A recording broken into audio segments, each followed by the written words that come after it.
एक गांव में एक महात्मा प्रवचन देने आए थे। सामने ही एक महिला अपने छोटे बच्चे को लेकर बैठी थी। बच्चा बहुत चंचल था, कभी कुछ बोलता, कभी खड़ा हो जाता। महात्मा का प्रवचन बार बार बाधित हो रहा था। माँ बच्चे को डांटती फटकारती रही, लेकिन बच्चा कहाँ मानने वाला था। अचानक बच्चे ने जोर से कहा कि उसे पेशाब लगी है। माँ ने उसे चुप कराने की कोशिश की, मगर बच्चे ने साफ कह दिया कि अभी जाना जरूरी है। महात्मा का धैर्य टूट गया।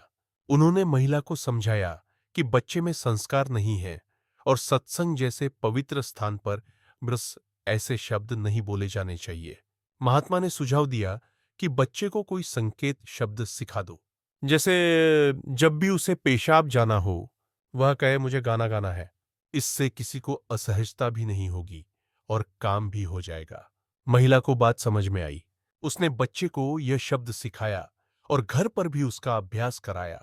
कुछ महीनों बाद संयोग से वही महात्मा फिर गांव आए और उसी महिला के घर ठहरे।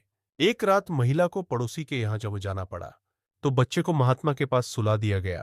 रात गहरी थी। महात्मा गहरी नींद में खर्राटे ले रहे थे। तभी बच्चे को पेशाब लगी। उसने धीरे से महात्मा को हिलाया और कहा, महात्मा जी, गाना गाना है। नींद में डूबे महात्मा झुंझला गए। उन्होंने बच्चे को डांटा और चुपचाप सोने को कहा। बच्चा थोड़ी देर चुप रहा, लेकिन जरूरत तो जरूरत होती है। उसने फिर जगाया और वही बात दोहराई। महात्मा और नाराज हो गए, धमकी तक दे दी।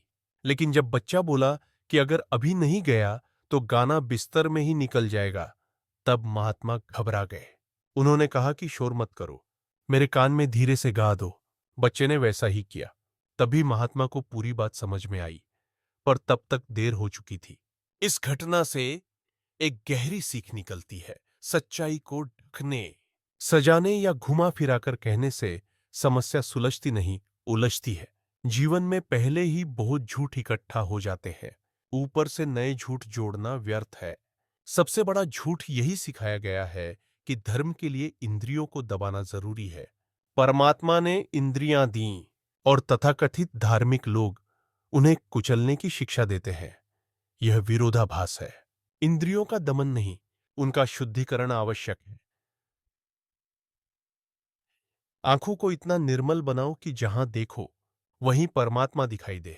कानों को इतना पवित्र करो कि हर स्वर उसी दिव्यता का हिस्सा लगे। प्रेम को इतना पूर्ण बनाओ कि जिस पर भी प्रेम पड़े वही ईश्वर बन जाए। धर्म जीवन से भागना नहीं सिखाता, बल्कि जीवन को पूरी सच्चाई और जागरूकता के साथ जीना सिखाता है।